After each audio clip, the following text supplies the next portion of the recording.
I love the game of golf, but I actually think I like the business side even more, as strange as that sounds. Like I'm fascinated by the model, the accessibility, the way that we think about technology and how we can shape an end-to-end experience to take a digital interaction and turn that into something really great in the physical space.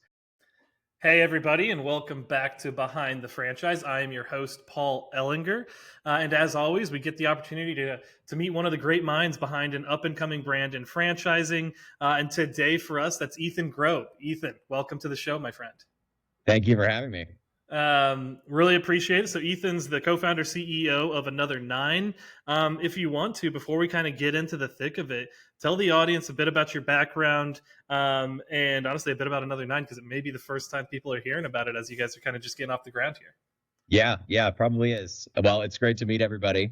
I have probably a fairly non-traditional background in the franchising space, as I'm sure we'll dig into here in the conversation. But started my career in consulting, spent about 10 years with the Kroger company doing a lot of different jobs in that time. And for the last 3.5 years or so before I jumped over to this side, spent my time in product at a grocery delivery company. So a lot of time thinking about the intersection of retail and technology over the course of my career. And we'll see how that translates into being a franchisor. Yeah, and Another Nine. Where did it come from? Why Another Nine? And for perspective, everybody, we are one location open, opening many more in the next 12 months here. So just getting started. But what led to Another Nine? Why this concept?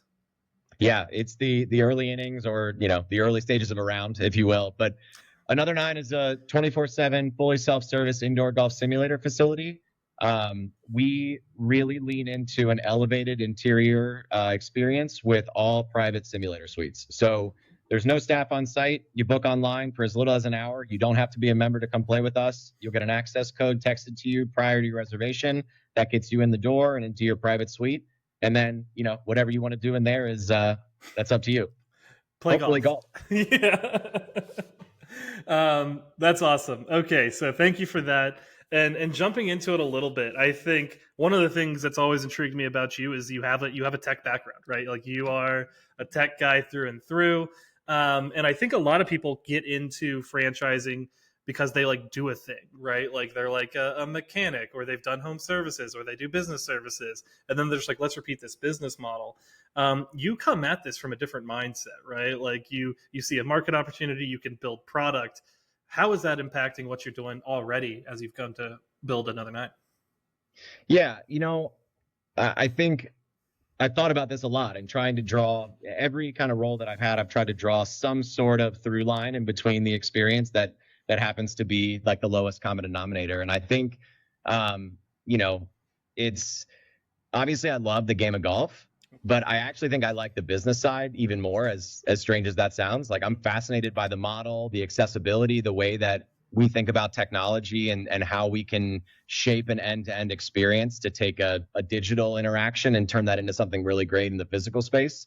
And so what started as a really small idea that, hey, we can open a few of these and retire early, what we actually did was create a really turnkey, differentiated indoor golf business in a box. And it was time to we see the opportunity for how that can scale nationally, and had to go get it. So that was why I left my corporate role, at least.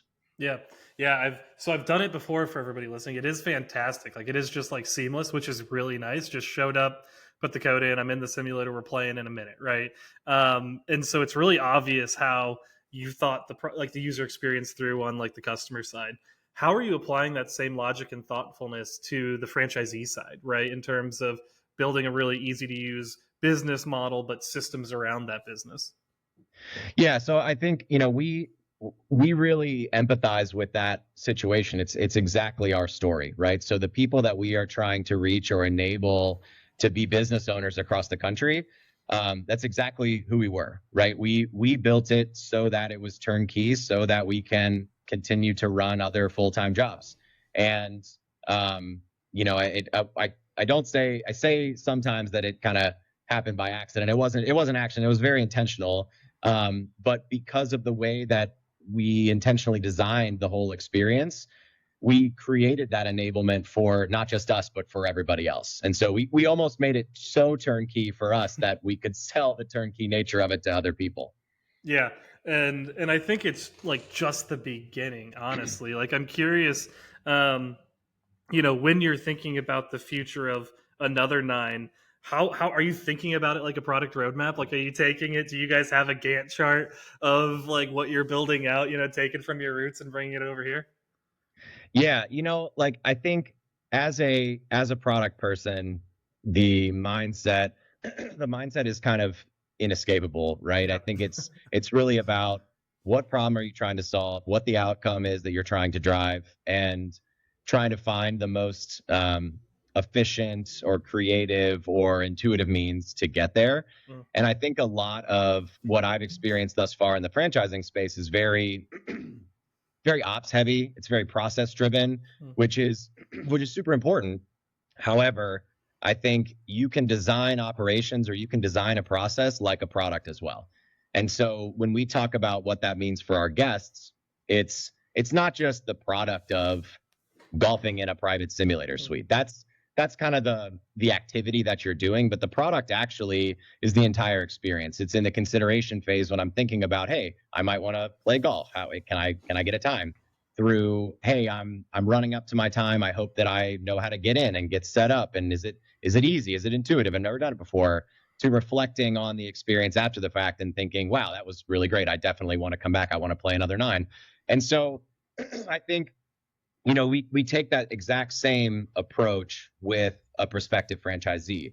Your process is a little bit longer and it's a little bit more in depth and tactical in some areas, but all of it is very intentional. Mm. So making sure that at any point where you might feel a little bit of anxiety or you don't have as much confidence as you'd like to, everything we've designed is intentional to give you that confidence and make sure that you feel supported in opening your business with another nine. Yeah. And I think, coming at it from a software background, how do you think that's impacting your ability to even pick the vendors you work with, right? Whereas I think a lot of franchise businesses that we've seen or that I'm familiar with, like they don't have a software background. And so as they're growing, before they've hired a head of technology or anybody like that, they are getting product demos and going to conferences and getting approached by 30 different software vendors, and the last software they might have bought would have been like a Microsoft Office package or something, like how do you think that's shaping how you're building another nine and what that'll really open up for you as you go? Well, like I said, that each piece in that value chain, if you will, from start to finish, as I think about the experience, you kind of identify the different jobs to be done by a guest or by an operator in that process. And then you figure out, okay, which one of these are the most critical part of our operation? Hmm. Booking, access, support, the brand touch points, the communication. And you have to make a really conscious choice. Like the easy thing to do here would be find a vendor Yeah. and outsource it. And, you get to market quickly. The downside is you've sacrificed a pretty big component of your guest experience and outsourced that to somebody else. Yeah. And so that's kind of how we approached it. Is we looked at each one of the different pain points and figured, how can we do this better? And what's the fastest path using technology for us to enable that or solve that particular problem without selling our soul to, a brand that doesn't necessarily care about our guest experience. So we've kind of kept that paramount through every decision we've made, whether that's homegrown or third party software. Yeah. How much over the course of the business, like, do you intend to build a robust software development function and role, right? Like, do you intend to build out an entire operating system to kind of help the franchise along? For all those listening, this is not a plant, but it might as well be, Paul, because this was a really good question. Yes, we are currently in the process of building what we call a 9OS, which is a one-stop shop web app that allows the operator to digitally and remotely manage a physical location. So that's everything from reservations and membership management to access to scheduling to security to reporting and analytics and everything that you would need at your fingertips to kind of run your business but not just as a typical kind of utility Sure. application. Like it looks cool, right? It's friendly with mobile. It's like all the things that you would expect from a really solid consumer app. We're really intentional about putting that into our own technology, even though the people using it are, mainly operators. Um, and that's exactly what we're building, so that at my fingertips I can run my location or my multiple locations in a market, and have everything, all the information that I need to make critical decisions about the business that I'm running. It really feels like a plant that you called it an operating system, because we do call it A9OS. I may have heard you talk about it before. Not a plant question though, just my question. When you're thinking about that, what excites you? What makes you nervous? Right? Like I'm assuming some of this is probably feels heavy, feels big, feels like oh my god, how do we get there?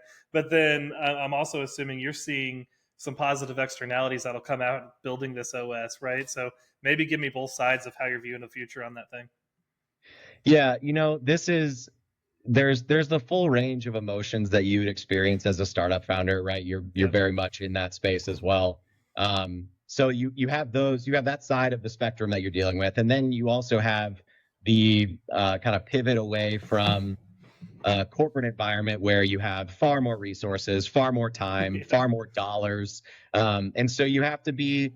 It's a similar approach, but you have to be just really mindful of where you're spending your time and where you're investing your limited resources. And so I don't know that I would say anything makes me nervous. I have more anxiety around the volume of things that I want to do right now, Yeah. and such limited time to do each one of those things. And so I have no doubt that we will continue to build on top of, our roadmap.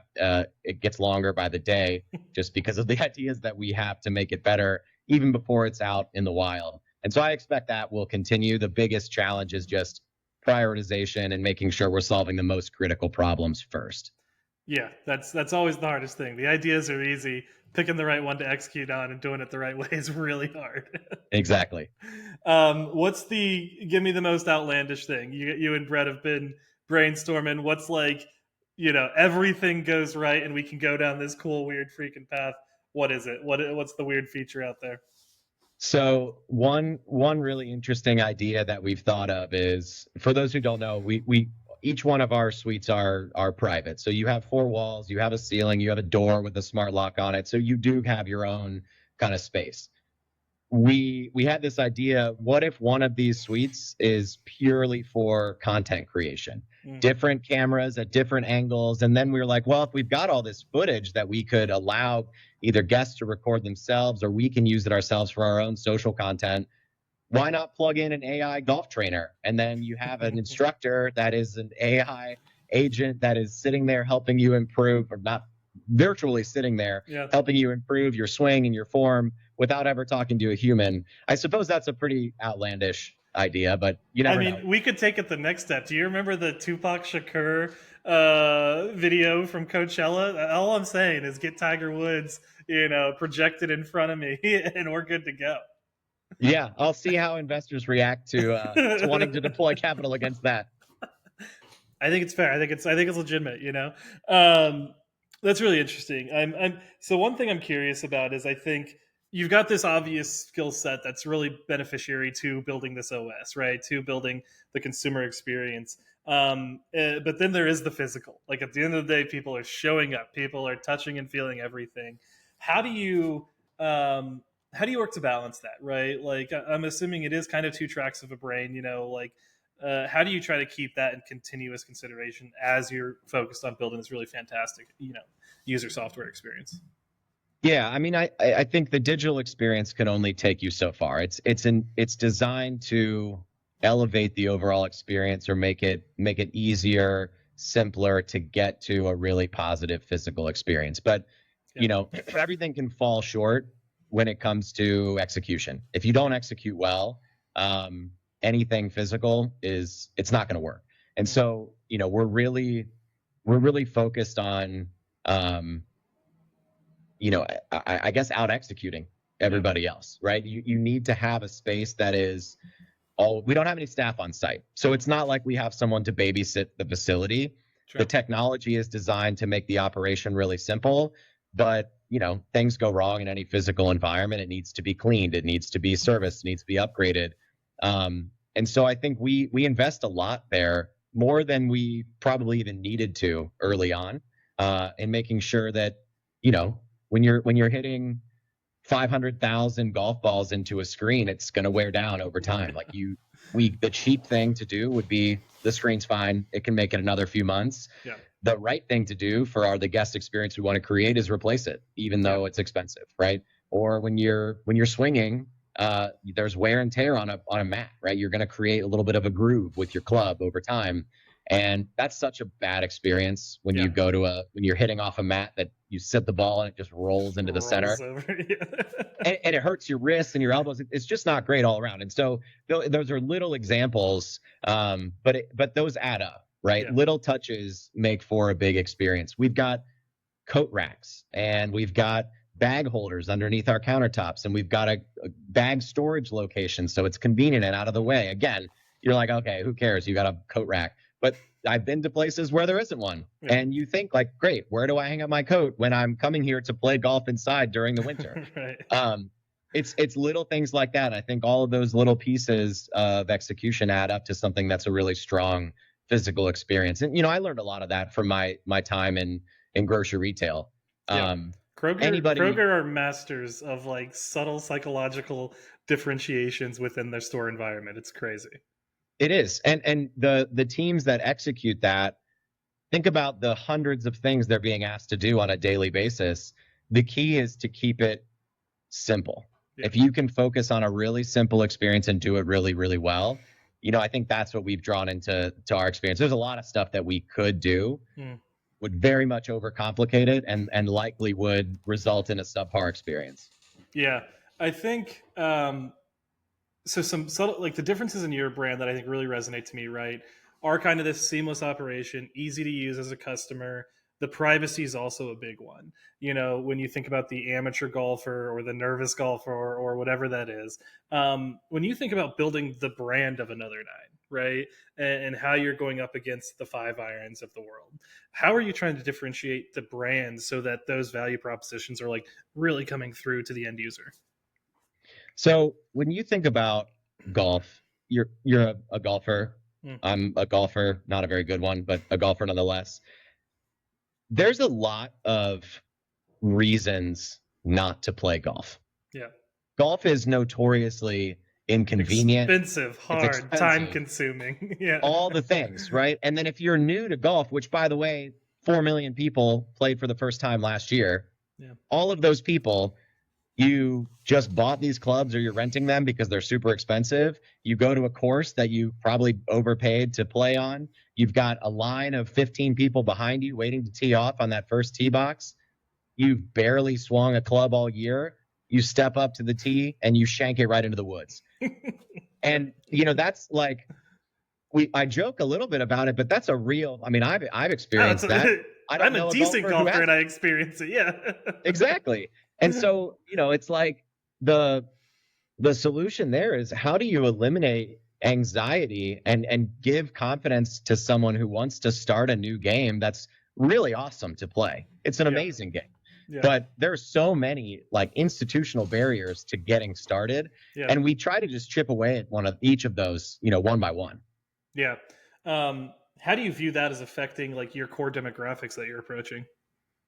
So, I think about this a lot, and traditional marketing would tell you, focus on your niche and exploit it. And we kind of take the opposite approach, because we have this product that can be simultaneously a lot of different things at once, right? Because you have a private suite, you have the ability to entertain a group. You can go out with your foursome and do a scramble for some late night golf. You can have a date night there. You can use it as your gym time. You can have a private lesson. You can play mini games on the sim with your kids. There's a lot of, you can watch Red Zone while you're, just playing around on whatever course. And I think that opens us up to a lot of different occasions and different consumers at different skill levels. And so I think that's something that it's hard to communicate efficiently because it's a lot of different messages to talk about, but it's also really leaning into the approachability, the accessibility of the brand, which we really like.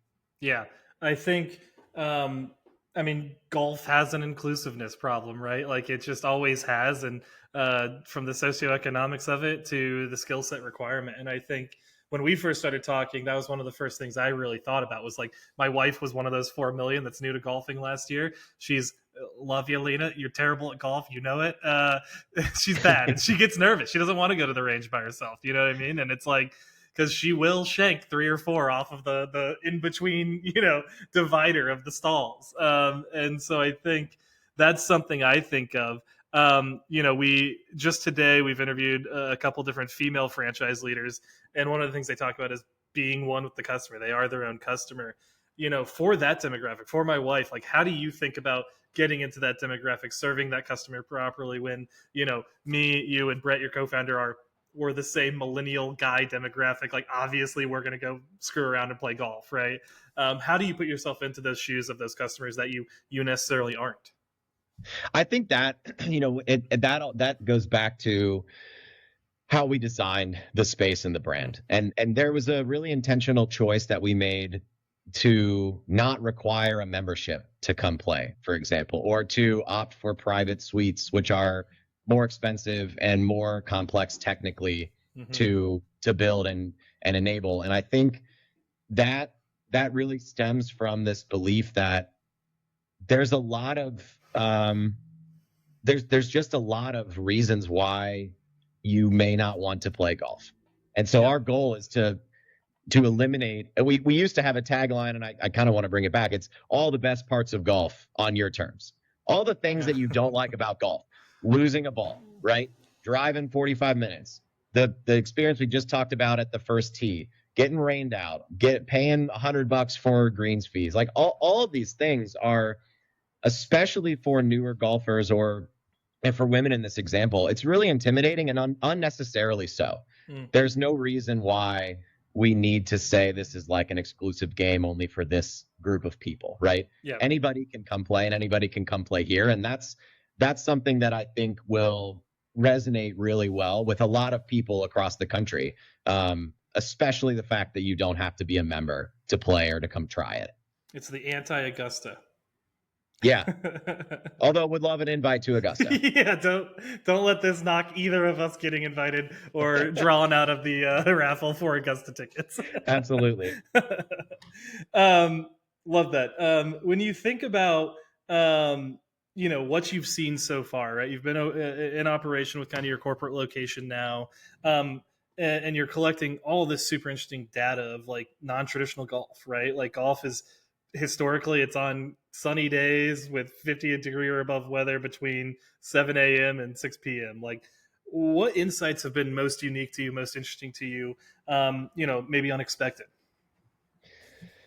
So a couple things. We really loved the 24/7 aspect of availability for the sole reason of, that original thesis: I can't play as much as I want. So if I can fit it into my schedule, then great. The only way to do that is to really allow you to play truly whenever it fits your schedule. Yeah. I had originally thought that maybe that would be a bit gimmicky, right? Or it's like, that's cool, but no one's actually going to play.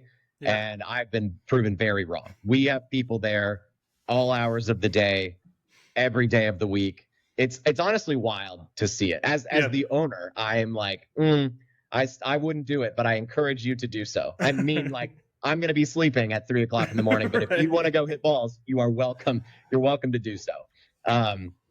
That's one of the things that I think was really surprising, just to see it actually resonate the way that it has. And then I think the other thing is just such a broad spectrum of folks that are interested in the space, right? In that, I'll tell the story. Our very first reservation, Brett and I were there hanging up like the last decorations on the walls, and we had our first reservation come up to the door. It was these two guys, red pickup and a 30 rack of Busch Light. I mean, they're doing it right, though. That's how you should do it. They are doing it right. And mind you, this was like a Thursday around 9:30 in the morning, so they were doing it right. 30 minutes later, two guys pulled up in a Mercedes in suits, and they were the next reservation in the Yeah. suite next door. And so it's like it's a very representative sample of like such the broad appeal of all Yeah. golfers of all types and skill levels that just want to play more golf. And so Yeah. that's what it's designed to do. And I think it's been interesting to see how people are using the space and seeing the brand out in the wild. I mean, as you were just saying that, I Googled the stat because I was curious. You could potentially be the only place that could offer second shift workers the ability to play golf in like a normal time frame. Because for them, they're getting off at midnight, right? And there's nowhere they can go play between 12 and 7 a.m. before they go to bed. Like, Truly. that's unique and interesting. A couple And, million and people. we have guests and members that's their exact situation. I've met quite a few, and they're like, "Hey, this is so great. Me and my buddies all work in security. We get off Yeah. around 2 a.m. There's nothing for us to do, and now we can come play for 2 or 3 hours as like that's our evening, right?" Yeah. And that's really cool because that's something that you've created an opportunity for these guys that when are they going to be able to golf? Their work schedule is so demanding. When can you Yeah. possibly fit in, let alone like time on the range? Oh, actual golf of any variety. Yeah. Exactly. Right. Exactly. That's really interesting. Man, there's like a world of partnership opportunity there with like local companies that offer a heavy second shift, right? Like, man, that's interesting. I just thought about that. Yeah. Apparently, it's a couple million people that you can uniquely serve. So good on you. Thank you. Yeah, love that. So as I think when I think about going back to A9OS a little bit, right? And you are going to be this exceedingly tech forward franchise, right? And I think it's differentiated in a positive way, but there is the negative downside of that, right? Where like your standard franchisee owner is not a 26-year-old tech forward user every time, right? And so when you think about that franchisee onboarding process, how do you think about making sure that they feel native to A9OS? They love using it. They see the value in it being this way because you want them to expose it, right? Yeah, I think there's a number of I suspect big points of anxiety if you're a prospective franchisee evaluating your different options. Mm-hmm. There are thousands of options, right? Yep. The interesting thing with us is that when I talk about the experience being designed to be really turnkey, that's a real thing. And it's not just the technology that needs to be intuitive, right? We're talking with people that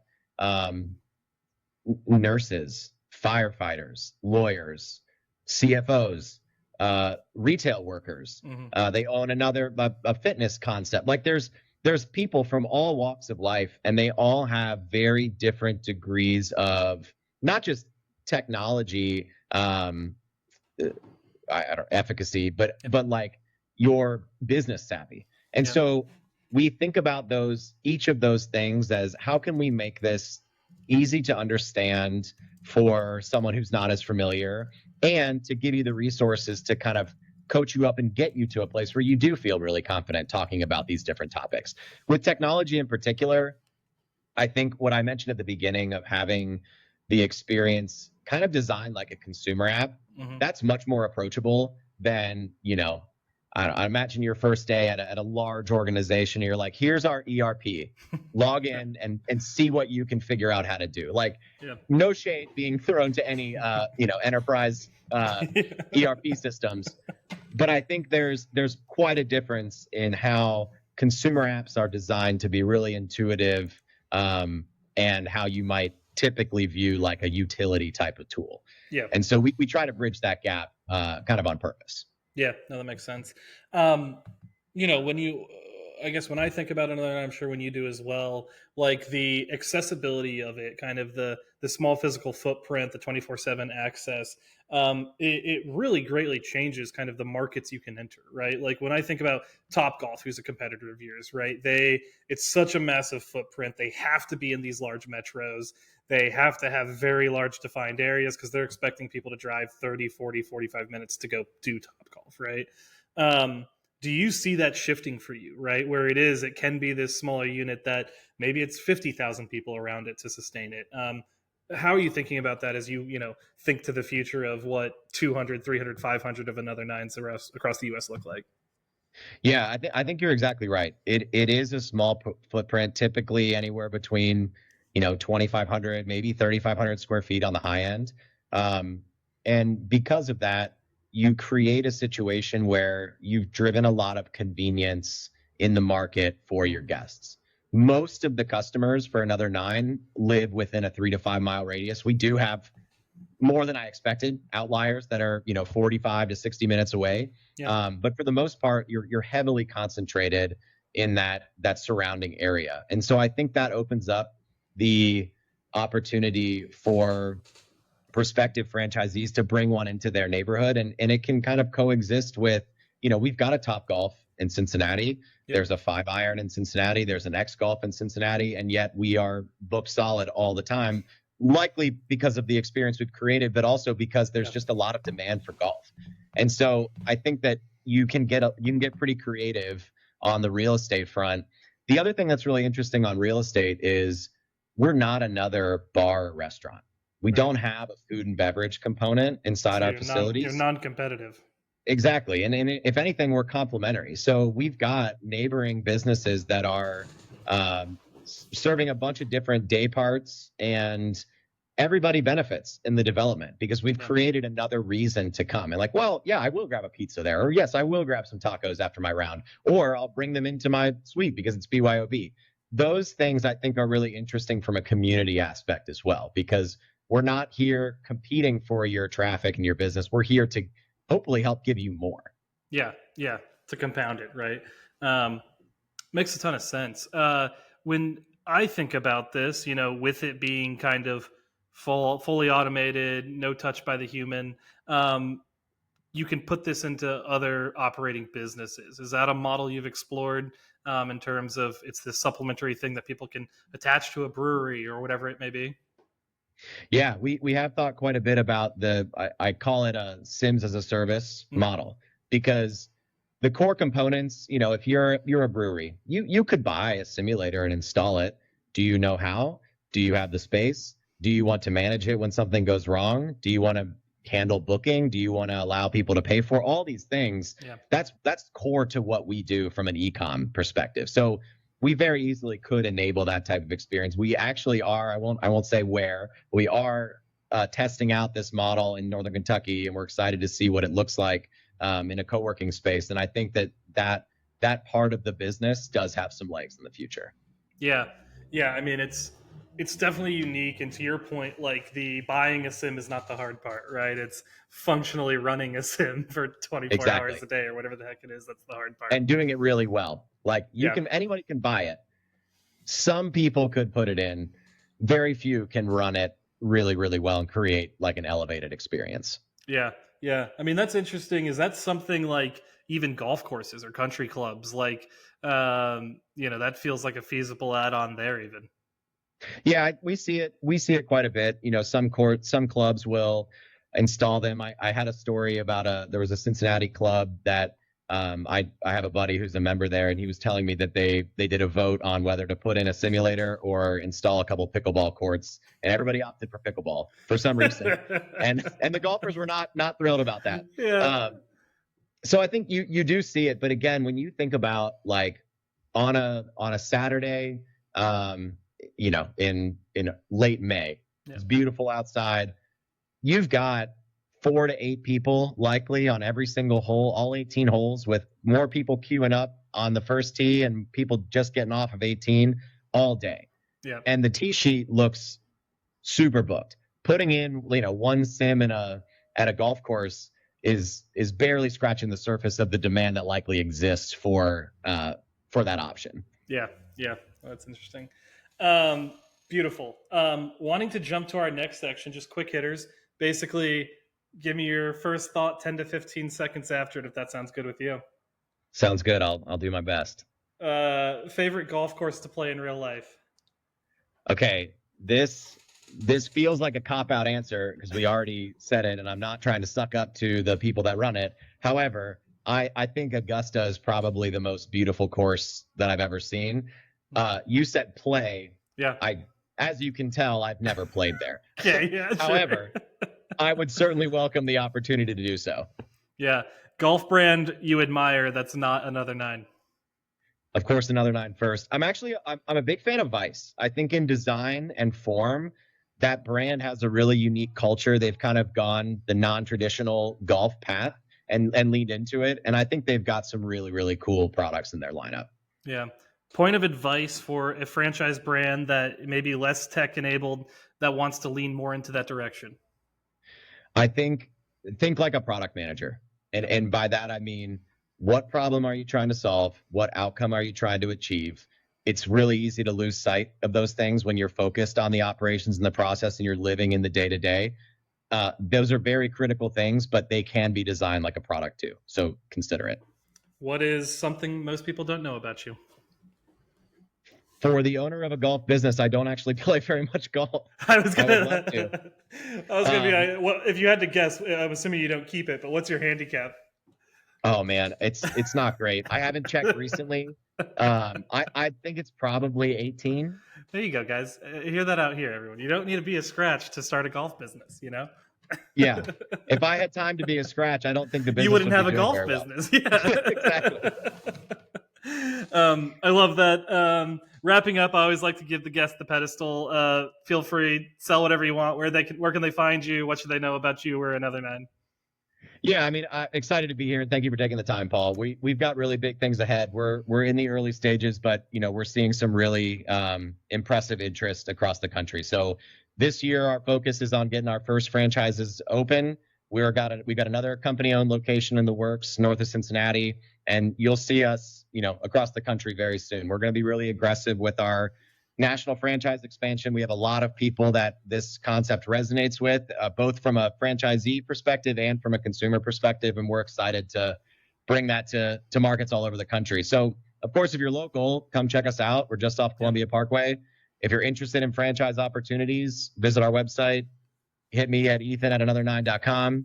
And if you want to just follow along with our updates, check us out on social media at Play Another Nine or on LinkedIn. We'll be posting updates more frequently there. But excited to keep telling our story. Awesome. Well, Ethan, thank you so much for joining the show. We appreciate your time. Thank you for having me, Paul. It's been Absolutely. great. And everybody else, thanks for listening. We appreciate your time as well. And hopefully this was a fun episode. Ethan, I love having conversations with you anyway. So happy we got to record one of them.